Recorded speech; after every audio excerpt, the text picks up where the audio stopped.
Good morning, Central Illinois. I'm Olivianna. Thank you for choosing to start your weekend off with us here on Daybreak. Let's dive right into your top headlines.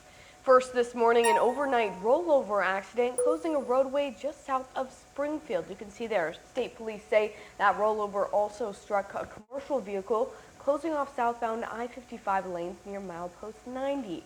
Officials were on scene for nearly an hour before lanes were reopened just before 11:30 p.m. No word yet on just how bad the drivers of each vehicle were hurt.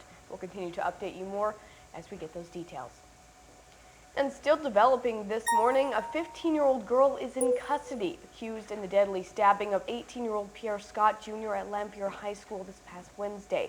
Springfield police took the teen into custody at about 11 a.m. Friday. Now, she's currently in the Sangamon County Juvenile Detention Center. Sangamon County State's attorney charged her with 3 counts of first-degree murder, 3 counts of aggravated battery, and 2 counts of aggravated unlawful use of a weapon. Meanwhile, that same day, students, staff, and community members from all around Springfield gathered at Lamphere High School to host a candlelight vigil for Pierre. Those attending the vigil were asked to wear their school colors to show the widespread support from across the district. As a result of the tragedy, multiple students in District 186, including Lamphere and Southeast high schools, are holding walkouts. Students voiced their fear of lack of security and safety measures leading up to Pierre's death. The district says there's no reason for them to fear for their safety while attending class or walking on school grounds. Students also say the constant cycle of violence has to stop in the community. District 186 released a statement saying they support students. The district says they have requested an analysis to add permanent metal detectors. And coming up this hour, a closer look at the walkout and how the district is working to keep kids safe. Meanwhile, a family still searching for answers. The family of Jelani Day joined with members of the Rainbow Push Coalition to host a streaming town hall meeting. Day's mother spoke of her experiences after her son's disappearance and later discovery. She says there's still key pieces missing and what exactly happened to Jelani. But most importantly, she's working to make sure no family ever has to go what her family has. Thanks, Anthony. New details this morning after Kyle Rittenhouse was found not guilty on all counts Friday afternoon. That's the decision of a dozen jurors in Kenosha, Wisconsin.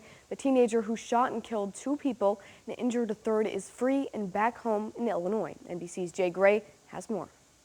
Those protests continuing overnight across the country. Demonstrators took to the streets here outside Barclays Center in New York.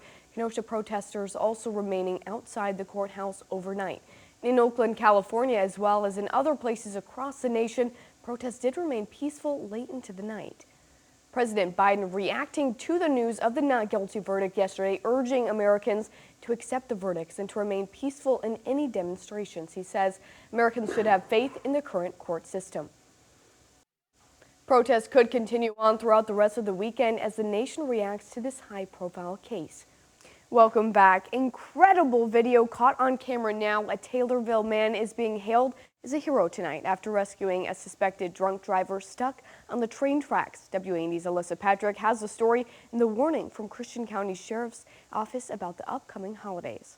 I'm wondering if I take a little trip down there tonight, what will the weather be like? Will I have to really bundle up or just kind of bundle up? Well, you know, it's going to get up into the low to mid 50s today. The only downside is it's going to be a little bit breezy out there. So, you know, there might be a chill Sometimes in the air. that wind gets you. But what of those holiday travels? Well, there's increasing concern that President Biden's vaccine mandate for all federal workers could lead to a shortage of FAA and TSA workers. It's expected that many will refuse the vaccine or be fired. Congressional leaders are now stepping in to put the heat on the industry. NBC's Adam Tuss has a closer look. 102 candles on the cake. Central Illinois' very own Glenn Brady celebrated a big milestone this week. The World War II vet has some fascinating insights to share from more than 10 decades of trips around the sun. WAND's Sophia Espinosa caught up with him on his special day. Yeah. Wow. He just wanted to go to church, you know? You know, or something. Just closer to God. Closer to God. And being upstairs there definitely is. Yeah. And so, you know, we're seeing a lot more deer out there. I need to be careful, extra careful when I'm out driving at night.